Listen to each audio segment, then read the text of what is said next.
안녕하세요. 세 번째 시간. 오늘은 간단하게 네트워크 인프라 잠깐 얘기를 할 거고, 그 전에 전에 이제 프로젝트 설명해 드렸잖아요. 이걸 가지고 이제 시큐 코딩이 뭔지 잠깐 제가 소개를 드리는 건데, 결국에는 최종적으로 시큐 코딩 하면서 느낀 게 제 그냥 개인적인 소감인데, 결국 다 검증, 저희 밸리데이션이 다더라고요. 이렇게 말하면 좀 위험한가? 저는 진짜 이렇게 느껴졌어요. 예전에 회사 다닐 때 이 소외가 남달라졌다고 하나? 이 시큐 코딩 공부하면서 옛날에 다시 돌아와서 회사 다닐 때 이 검증이 참 정말 귀찮았어요. 개발하고 나서 결국에는 이 뭔가 요청이 있고 리퀘스트죠. 리퀘스트? 그다음에 뭐 응답, 이거 리스폰스죠. 요걸 가지고 뭔가 프론트 개발자들하고 요청이 뭐가 있고 뭐가 응답이 되고 하면서 이제 API를 맞춰주는 거잖아요. 동기화를. 이런 것도 또 문서를 만들고, 저는 이제 스웨거 같은 걸로 만들었는데 예전에는 이런 것들을 하면서 심지어 여기까지 검증을 구체적으로 한다는 것 자체가 뭐 당연한 거라고 생각했는데 이걸 좀 귀찮아했어요. 그래서 항상 우선순위가 항상 밀렸죠. 그러니까 제가 스스로도 이거에 대한 중요성을 잘 인지하지 못했다, 이런 생각이 드는 거예요. 이거 시큐어 코딩 공부를 하면서 우선순위가 상당히 올라갈 거다. 올라갈 것 같다. 예, 제 스스로가 이렇게 느껴졌어요. 피부로 제가 스스로 느껴진 거죠. 결국엔 해커가 취약점을 찾아서 이 저희 회사 내부의 내부망에 중요한 자원을 이제 터는 거잖아요. 엄청난 영향력을 주는 거고, 그리고 뭐 자원을 빼가고 뭐 자원을 뭐 다 날아가게 한다든지, 그래가지고 등등 이 옵삽에서만 봐도 이 탑10에 이게 뭐냐면은 이제 웹 어플리케이션 보안의 가장 이제 취약점들을 10가지로 매년 4년마다 업데이트하는 이런 표준 가이드 문서거든요. 그래서 들어가시면은 이렇게 영어로 뭐 돼 있는데 이걸 계속 이제 4년마다 이제 업데이트를 해요. 여기서 보면은 뭐 브로큰 언스드 컨트롤러, 사이버 그래픽 펠류어 뭐 등등인데 영어가 좀 어려우니까 저는 이걸 이제 번역을 했거든요. 접근 제어에 권한이 없는 사용자가 데이터 접근을 가능하다. 그리고 뭐 암호화 관련 문제로 민감한 데이터가 노출된다. 예를 들면 뭐 패스워드일까요? 패스워드 같은 거. 뭐 우리 뭐 문서들, 뭐 CRM이라고 하죠. 뭐 컨텐트 뭐 이런 거를 관리해주는 문서 관리를 해주는 회사마다 사내 이제 문서 사내 문서 이런 문서들을 이거 노출시키면 안 되잖아요. 외부망에 이런 것들 노출이 안 되게끔 하는 거. 외부 노출이 안 되게끔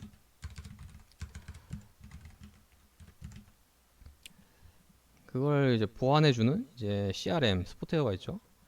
그다음에 인젝션, 이제 저희들 이거 할 건데 이런 입력 값에 뭔가 대단히 위험한 조작 변조하고 막 이런 것들을 한다는 거죠. 등등은 전부 다 그런 겁니다. 취약한 라이브러리도 있고, 그것도 잠깐 설명을 드릴 건데 뭐 시큐리티 내부에서 취약한 점을 빨리 발견해가지고 막 등등 이제 해커들이 찾아가지고 뭔가 내부의 중요한 자원을 이런 식으로 노출시킨다든지 뭐 변조를 한다든지 이런 게 있는 거죠. 그래서 중요한 키워드 있는데 결국엔 조작가 위조 막 이런 변조 위변조 막 이런 거에 대해서 약점을 찾는다는 거죠. 그래서 이런 거에 대해서 대비를 하는 게 이제 시큐어 코딩이다라고 설명드릴 수 있을 것 같아요. 대비. 그래서 저는 이제 백엔드 개발자여서 어느 쪽으로 취약점을 이제 주로 찾을 것 같냐 하면 이제 DB겠죠? DB. 여기에서 봐도 저희들이 그 이 클라이언트가 있고 또 해커가 있을 수 있고, 그다음에 여기 이제 인터넷망, 이제 TCP/IP 뭐라고도 하죠. TCP/IP망, 이런 퍼블릭한 망을 통해 가지고 이제 외부에 노출되는 건데, 우리 웹 개발한 것들이 여기에서 이제 결국 이제 방어망을 치는 거예요. 이제 와스뿐만 아니고 이제 와스 플러스 데이터베이스까지 이제 간단하게 3티어 구조로 이제 프로젝트가 이제 설명드릴 건데, 이런 형태의 이제 구조가 되어 있는 거죠. 서버죠, 서버들을 어떻게 잘 구축하고 해서 방어를 잘 할 거냐, 대비를. 그래서 자, 이제 O3은 됐고, 인프라 구조가 어떻게 되냐? 인프라 구조, 저는 한 두 개 정도, 좀 다 말씀드리긴 어렵고 두 개 정도 말씀드릴 수 있을 것 같아요. 일단은 이런 차원이죠. 이제 OSI를 아시나 모르겠네. OSI 전공자라면 다 한번 들어봤을 법한 시계층, 컴퓨터 구조인 거죠, 이게.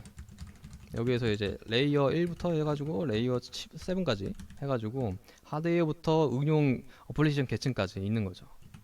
이제 제가 말한 DMZ 같은 케이스는 이 내부적으로 대비한 것 중에 이제 L3, L4 계층에서 이제 방어를 하는 거죠. L3는 인터넷 IP 계층이고, L4는 이제 TCP 계층이죠. TCP 계층. 신뢰하고 연결성이 있는 3웨이 핸드 쉐이킹을 해가지고 연결되는지 안 되는지 확인하는 계층. 그 다음에 이제 AWS 해가지고 뭐 등등 얘기를 할 건데, 여기에서도 이제 WAF가 있죠. 이게 이제 L7 계층, 응용 어플리케이션에서 이제 방어해준 서비스거든요. 이런 것들을 이제 설명드릴 겁니다. 간단하게. DMZ는 뭐냐? 이제 저희 이제 내부 네트워크가 있어요. 내부 네트워크. 그러니까 TCP/IP 망에서 인터넷망, 이게 퍼블릭망인데 여기 이제 방어를 하는 것들을 이제 프라이베이트망이라고 하죠. 사설망. 예, 사내망, 사설망이라고 하는데, 이 내부 구조 네트워크를 이제 만든다고 보시면 돼요. 이 보안 네트워크 인프라 구조는 회사 차원이니까. 그 사이에서 이제 방화벽을 칩니다. 외부 네트워크. 아까 퍼블릭망이죠. 그럼 여기에서 내부에서 정말 중요한 이제 서버들은 정말 내부 네트워크에 있고, 또 노출해도 되는 것들은 외부 네트워크에서도 서버를 배치할 수 있겠지만은 또 그거대로 또 방화벽을 쌓고 이중으로 이제 방화벽을 쌓는 거죠. 그 사이에 완충지대로 외부망이면서도 또 그렇다고 너무 방화벽에 없는 건 아닌, 완전 퍼블릭한 게 아닌 사내망에서도 연결되어 있는 인프라망, 그게 DNG네트. 주로 이제 웹서버라든지 이제 이메일 서버라든지 FTP 서버라고 좀 노출돼도 상관없는 서버에 이제 들어가는 거죠. 이제 이 방화벽이 두 개가 있는데, 보통 이제 방화벽이 뭐 그렇죠, HTTP 같은 케이스, WAF 같은 거죠. 이런 HTTP 트래픽, L7 계층을 방어하는 방화벽, 그리고 이건 TCP나 IP 쪽을 더 강화하는 방화벽이라고 할 수 있을 것 같아요. 보통 좀 규모가 있는 인프라 구조에서는 이 DMZ 같은 완충지대가 있고, 여기에 이제 보안적으로 덜 위험성 있는 서버들을 배치하고, 그 다음에 내부에는 확실하게 사내 인프라적으로 정말 노출하면 안 되는 서버들은 여기에 배치를 합니다. 그렇고요. 그 다음에 VPC라는 게 있어요. 그 전에 이제 AWS 잠깐 말씀드릴 건데, AWS가 이제 결국은 이제 SaaS라고 해가지고 이제 이런 온프레미스 실제 물리적인 서버를 이제 가상으로 이제 인터넷망에서 구축할 수 있게끔 하는 서비스인데, 여기서 이제 다 대체할 수 있게끔 어떤 변화에 대한 그림을 그려놨죠. 이런 것들을 이제 물리적인 서버들을 전부 다 이제 가상의 서비스로 이제 배포 서비스로 이제 제공을 해줍니다. AWS가. 그래서 이런 걸 생기면서 가장 대표적인 게 저는 VPC 이제 저희 배포를 해보는지 모르겠는데 AWS의 유명한 배포 클라우드 서비스가 EC2라는 게 있어요. 서버를 하나 이제 가상으로 만드는 거죠. 그러면 이제 디폴트로 VPC라는 걸 만들어요. 근데 이것도 가상 사설망이에요. 가상 사설망. 이걸 이제 클라우드 환경에서 만든 내부 네트워크가 이제 VPC라고 생각하면 됩니다. 이걸 만들어서 기본적으로 방어벽을 구축하니 그림을 보면 이런 식입니다. 이런 식. 이제 유저가 인터넷망에 들어가서 인터넷 게이트웨이 해가지고 그 다른 인터넷망에 들어가면 꼭 관문이 있어요. 그게 게이트웨이인데 들어가면은 뭐 등등 이제 배포하는 EC2가 들어가 있습니다. 그리고 요거에 대해서 굉장히 프라이베이트한 것들은 이제 되게 중요한 서버고, 그리고 퍼블릭한 것들은 좀 바로 이제 노출해도 상관없는 서버를 여기에 배치하는 거죠. 결국 똑같은 거다. 근데 다른 거는 이걸 논리적인 가상 사설망으로 구축해서 더 쉽게 더 빠르게 만들 수 있는 사스 형태의 서비스를 하는 겁니다. 이제 와프는 그래서 결국에는 L7A 응용 어플리케이션 제칭에서 쓰는 방어벽이다. 방어벽. 보통 이제 HTTP 트래픽을 검사를 하죠.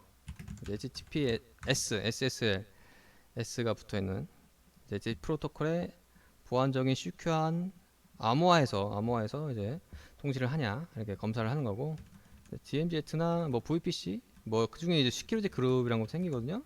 이제 IP 트래픽을 이제 관리를 해줍니다. 그래서 이거는 L3, L4 뭐 이런 거층에서 쓰는 방어벽이다. 이렇게 생각해주면 쉬울 것 같아요. 그래서 기본적인 네트워크가 구성이 이렇게 돼서 인프라에서도 이제 보안적인 거를 신경 쓰면서 구축해 놓는구나 라고 이해해 주시면 될 것 같습니다. 네, 여기까지 하도록 하겠습니다. 감사합니다.